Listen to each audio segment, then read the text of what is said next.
There are times in our lives when we stand spiritually, emotionally, and even materially stripped bare, in a space where time seems to stand still and the world around us disappears and we just don't know what to do.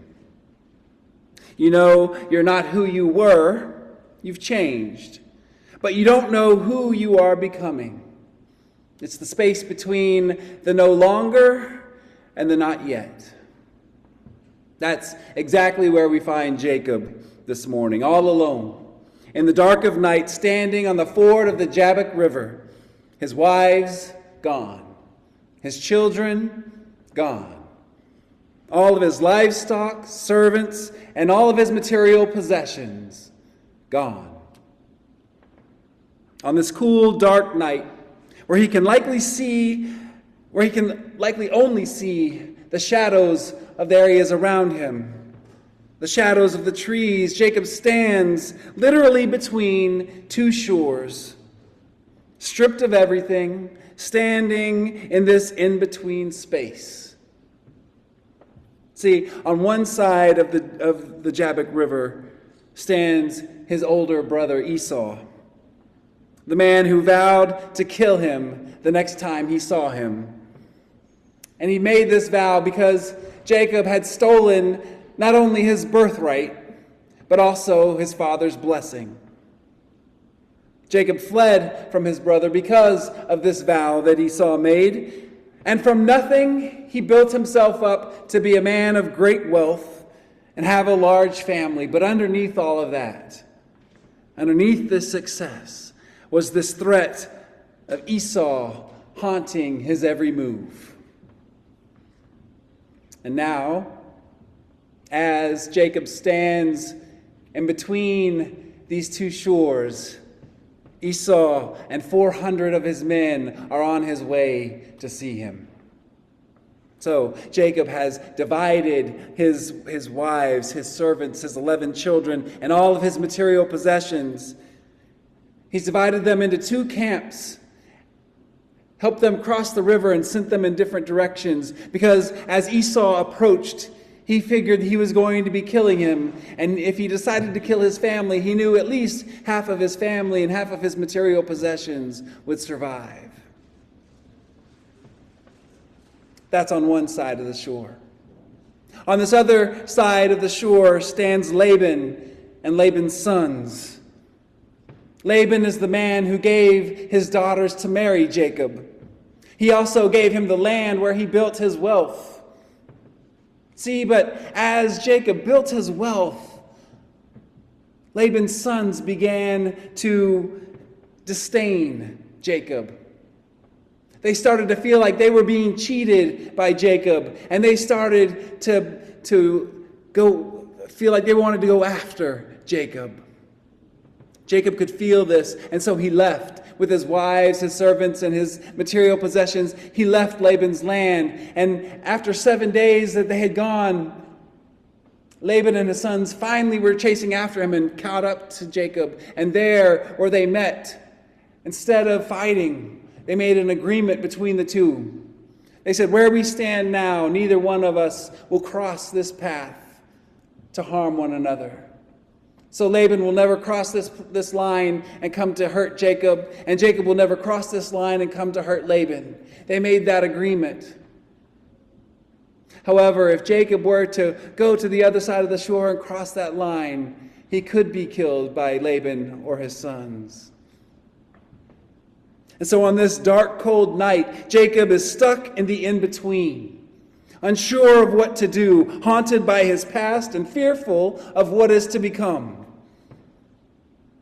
I'm sure some of us know what that's like. Maybe you've experienced that before. Maybe some of you are experiencing that right now. This in-between place. This place of unsureness.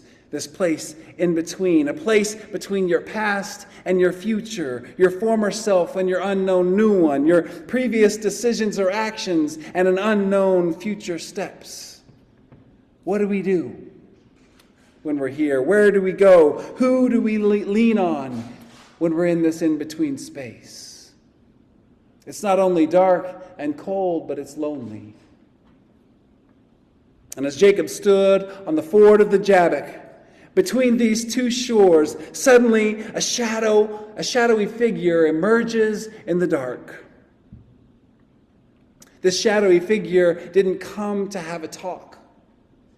This shadowy figure emerges and immediately grabs Jacob, and the two men start to fight. A fight, the type of fight that doesn't come from a disagreement. Their battle between each other is the kind of fight that's different. It's a type of fight where lives are at stake. It's a type of fight that is existential. It's a heavy fight. It's a fight where lives are at stake. And in this fight, all of Jacob's fear and frustration come out. His anger at where he finds himself, the shame of his prior actions and unwillingness to allow it to take over him, the confidence that he has great things in store for him, but they're trapped from emerging. All of this fear and this frustration and this anger come out in this fight because Jacob is fighting for his life. And in the midst of this battle, he realizes that his fight is not with some random person, but rather with the Creator himself. God has taken human form and is battling Jacob. And I'm going to say something that's kind of shocking. Maybe you might not expect it. But this time of battle, this fight that Jacob is going through, is a beautiful moment. It's a beautiful thing to happen to Jacob. I say it's beautiful because when we find ourselves in that space between, often we don't know what to do. Inside of us, there's that fear, that anger, and even that shame that is swirling all around us. And we don't know what to do with it. It's paralyzing. Oftentimes we deal with, I call them demons, by casting blame for them. Sometimes we'll blame other people. Sometimes we'll blame society. Oftentimes we turn it on ourselves and we blame ourselves. All of that energy, all of these demons are welling up inside of us. And sometimes we notice it and sometimes we don't. But we need to get them out. We need to cast these demons out from inside of us. And while it might seem unusual or even unthinkable, the beautiful thing is that God is waiting for us, standing right there, ready for a fight. And I say it's beautiful because we have to know that God blesses our wrestling. God blesses our fight. It sounds weird. I know we don't think of God in this way often. But why do I say that? I say that God blesses our fight because you don't fight someone you don't care about. When you're engaged in a fight, if you didn't care about them, you would just dismiss them. You just let them go. It's easy to discard something you don't care about, but when you engage in a fight with someone, it's because you care. Some element of care is present in that fight. It's also beautiful because sometimes, all the time, really, all that spiritual energy that we carry in the form of anger and fear and shame, all that needs to go somewhere. It's toxic and it's deadly to carry it around inside of us. Last week I talked about the difference between being cured and being healed in that book, The Myth of Normal by Gabor Mate. And the whole theme of that book is about how the small T traumas and the big T traumas are the source of so many of our sicknesses and illnesses nowadays. I was thinking about that, and recently I've been going through this process of really understanding myself, going through this therapeutic understanding of myself and of how I've been formed and shaped. And it's been interesting because when I was in college, when I was playing football, I tore 2 discs in my back. I think I've told this story before. I tore 2 discs in my lower back, and every year it flares up. Every year, at one point in time of the year, it gets to be where I can't stand up because it's inflamed or something happens, and it's hard to get up and move around. But here's what's interesting. Since I've been doing this work understanding my past, understanding who I am, understanding all these things around me, I started to notice that I'm someone that swallows a lot of things. I'm someone that doesn't allow too many of the joys and the fears. I don't express a whole lot. I like to try to act like nothing's bothering me. But through this work that I've been doing, I've been seeing how these small T traumas, these little things, these little paper scratches, these little things that we go throughout life and we gather and we accumulate, whether it's disappointments, hurts, fears, whatever it is.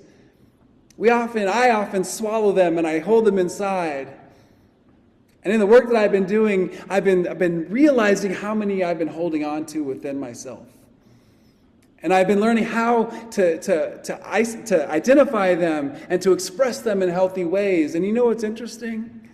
That since I've been doing this work, my back has never gone out on me.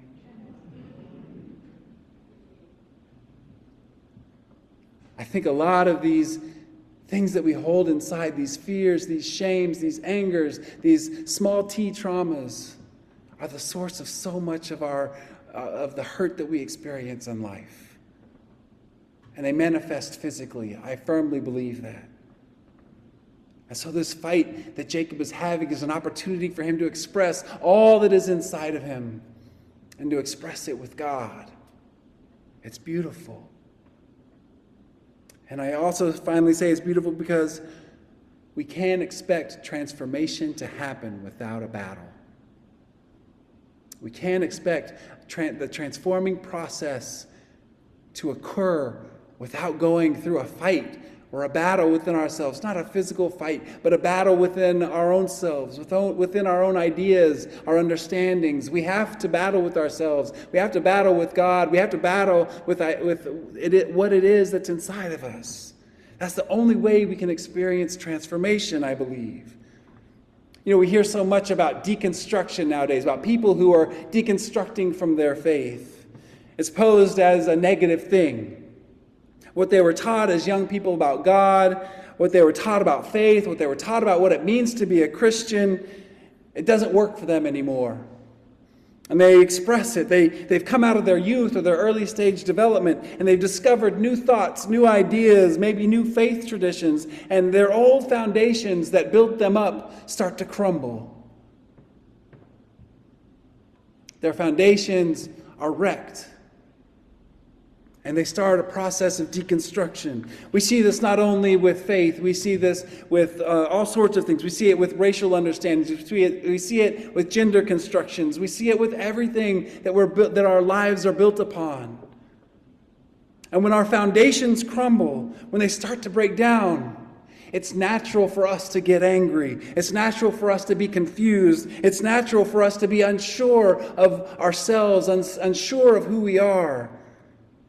And now with so much access to people's lives, we can literally see people's fight with the divine. Anytime you get on social media, you're going to see people talking about deconstruction and talking about how the church has hurt them in the past and they don't know what they believe anymore. We see it all the time in people's faith. They're giving it up and they're saying they're trying to find something new, but they don't know what that looks like. We see their fight with God live and in person on social media, day in and day out. And it scares us. We see statements like, young people just don't believe like they used to, or people today don't care about faith like they did before, or nobody believes anything nowadays, our society is screwed. When in reality, that fight that we see is holy, and it's necessary. And what I want to say to us this morning is that instead of being scared to fight, know that God blesses our fight. See, when Jacob starts fighting God, Genesis tells us that Jacob was winning the fight. Imagine that, fighting with God and actually winning. All those deep-seated angers and fears and shames came out of him, and he was fighting to survive. He fought so hard and for so long that God had to stop it somehow. Daybreak was coming, and God asked Jacob to stop. But Jacob would not stop before he got what he wanted. And while still fighting, Jacob asked for a blessing, and God obliged. Out of his fight, Jacob was blessed. Out of our fight, we will be blessed. God will affirm us. God will renew us. God will transform us. It's a beautiful thing, but it comes with a catch. Our blessing will leave us changed forever. In the midst of the fight, God dislocates Jacob's hip, giving him a limp for the rest of his days. Not only that, but God also changes his name. Jacob goes from the name Jacob, meaning he takes from the heel. Remember when Jacob was born, his twin Esau, he was grabbing Esau's ankle, his heel, pulling because he wanted to be first. And so they gave him the name Jacob, which means grabs by the heel, takes from the heel. God changed his name from Jacob to the name of Israel, which means the one who strives with God. During that long night in the in-between space where he fought with God, Jacob received a new name, a new blessing, and a transformed spirit. Our fight with God is holy, but it changes us forever. Church, when we are standing between two shores, stripped spiritually, emotionally, and materially, do not be afraid to battle with God. Say yes to the struggle. Battle with your full selves. Leave nothing in the bank. Fight with all that you have got. Bring out all of your questions, all of your fears, all of your shames, all of your anger. God can handle it. We might not leave the fight unscathed, but we will be changed forever, and we will be blessed by it. And the last thing is, know that this pastor and this church is here for you while you go through that battle. It might be a fight, but you don't have to do it alone. For I have seen God face to face, and my life is preserved. We are blessed by the battle of the long night. Don't be afraid to fight with God. Amen.